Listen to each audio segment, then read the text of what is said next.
సంస్థలో ఇచ్చిన శాలరీస్ మెడకు చుట్టుకుండా పోతున్నాయి.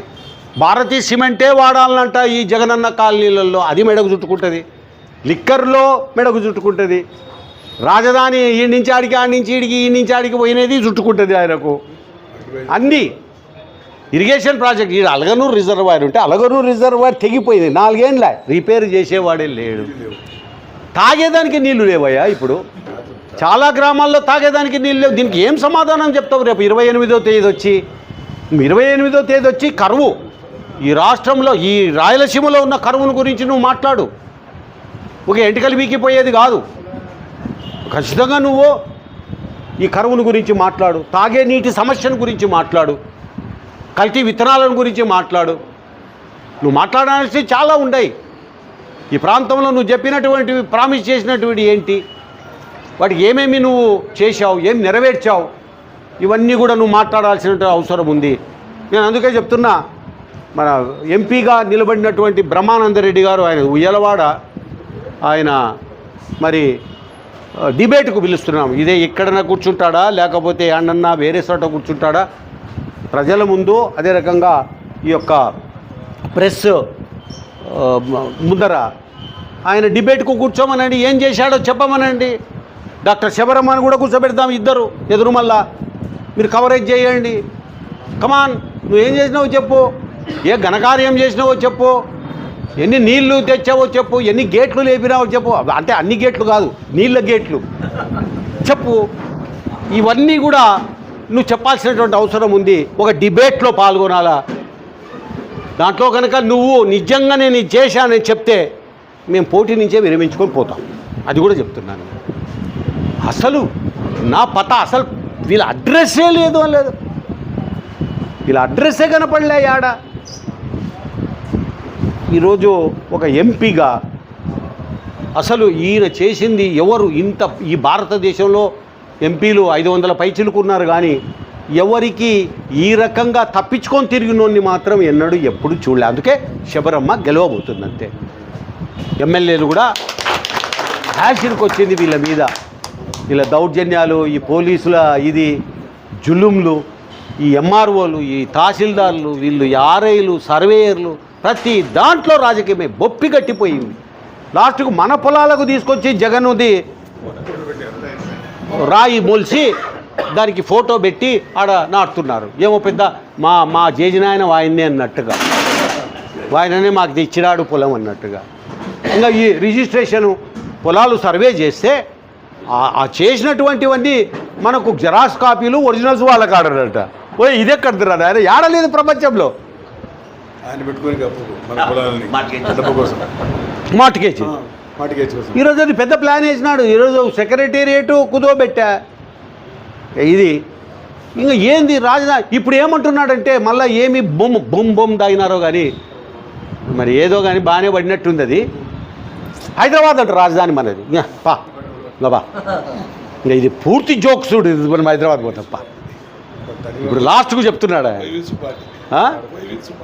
వైవి సుబ్బారెడ్డి? ఎవరు? అవును, ఎవరు బాబాయ్ ఎవరు? ఇప్పుడు ఇది పలకదు. ఊరికేనే పర్మిషన్ తీసుకోకుండా మాట్లాడతా ఇంత పెద్ద పెద్ద మాటలు. పా హైదరాబాద్ పోదాం పా, ఇంకా పా. ఏమన్నా పని, ఏదన్నా మాటలా, ఏమైనా ఈ మీనింగ్ ఉందా దీనిలలో?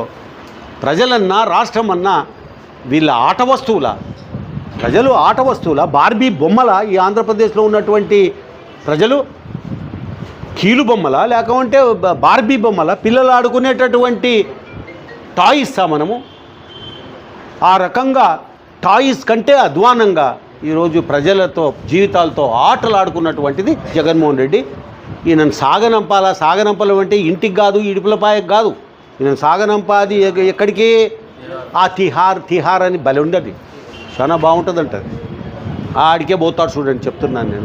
రీఓపెన్ కాబోతున్నాయి అన్ని కేసులు. ముఖ్యంగా ఈ యొక్క లిక్కర్ పాలసీ కానీ, లేకపోతే ఇసుక దందా కానీ, లేకపోతే అంతకుముందు ఉన్నటువంటి సిబిఐ కోర్టులో ఉన్నటువంటి కేసులు కానీ అన్నీ కూడా మొత్తం సెటిల్ కాబోతున్నాయి. మీరేమీ కూడా సంకోచం వద్దు. మళ్ళీ బయటికి వచ్చే పరిస్థితి లేదు. కేజ్రీవాల్ కూడా వచ్చే పరిస్థితి లేదు. నేను చెప్తున్నాను మీకు. ఇటువంటి వాళ్ళను మళ్ళీ ఎన్నుకోవద్దండి. మీరు ఎన్నుకుంటే ఇంకా జైళ్ళ నుంచే సంతకాలు చేయాల్సి వస్తుంది చూడండి. ఇంకా మనం ఎప్పుడు జైలు కాడికి పోవాలా అంటే తన్ని పంపిస్తారు. అది కూడా ఒక్కడనో ఇద్దరినో అదేదో పెడతారు, మిలాఖాతో ఏదో పెడతారు.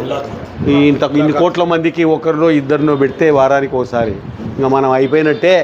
కాబట్టి మీరంతా కూడా మరి ఈ ప్రాంతంలో మా ఫారూక్ గారికి ఓటు వేయడం, మరి శబరమ్మకు, డాక్టర్ శబరమ్మకు ఎంపీకి ఓటు వేయడం, గెలిపించండి. ఈయన ఖచ్చితంగా మైనార్టీలో సీనియర్ నాయకుడు. ఈయన మళ్ళీ వెంటనే మంత్రి కాబోతున్నాడు. ఈయన ఖచ్చితంగా ఎవరు లేరు. చంద్రబాబు నాయుడు గారు ఈయనకే పిలిచి మంత్రి పదవి ఇస్తారు. అది మేము కోరుకునేది ఏమంటే మైనార్టీ పోర్ట్ఫోలియో ఇస్తే ఈయన మైనార్టీలను కాపాడుకుంటూ ఉంటాడనేది. అదే రకంగా ఇదేదో కబ్జాకు గురైనటువంటి ఈ మైనార్టీ ఆస్తులు ఏవైతే ఉన్నాయో వక్ఫ్ బోర్డువి అవన్నీ కూడా మరి ఎంక్వైరీ చేసి వాటిని అన్నింటినీ కూడా స్వాధీనం చేసుకోమని కూడా మీరు మంత్రి అయినాక అవి చేయమని అడుగుతున్నా. ముస్లింలకు ఈయన తప్ప ఎవరు న్యాయం చేసేతోడు ఈయన బాగా తెలుసు. మనం చేసాము.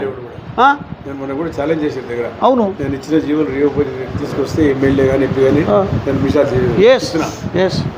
తప్ప నేను కూడా రాజకీయ సన్యాసం తీసుకుంటాను. నోటిఫికేషన్ కూడా వచ్చింది. ₹1 తీసుకోరాలి. ₹1 ఇచ్చిన దానికి క్యాన్సిల్ చేయించినారు. ఏమైనా చెప్పరు. మనం ఇచ్చిన చెప్పినా నేను ఛాలెంజ్ చేశాను. బయట గారు చెప్పినట్టు ₹1 జీవోలు ఇచ్చిన 6-7 కోట్లు మొత్తం నడికోడు కానీ నిందాలు కానీ 7 కానీ అధికారులు ఒకటి రాలే. ముగ్గురికి కూడా ఇచ్చిన ₹1 వాడు కే ప్రతాప్ అడిగినట్టు నారాయణ నో ముస్లిం రిపేర్ అనుకోవాలి. అవి ఛాలెంజ్ చేశారు. తెచ్చుకోమని ఓడితే ఎమ్మెల్యే కానీ ముఖ్యమంత్రి దగ్గర చెప్పి ఇలా ముఖ్యమంత్రి దగ్గర ధైర్యం ఉంటే ముఖ్యమంత్రి చెప్పి తీసుకోండి అని చెప్తాను. తీసుకురాలేదు. అయిపోయింది. ఉర్దూ యూనివర్సిటీ ఏముంది? ఆ ఎయిర్పోర్ట్ కాడ పెద్ద కట్టినారు దాన్ని. మొండిగోడలు, అన్ని మొండిగోడలు. ఉర్దూ యూనివర్సిటీ ఇంకా ఈయన కోటేయాలన్నా, ఇంకా వేయాలన్నా. రంజాన్ తోఫా అని ఇస్తుండ్రా. ఆ తోఫా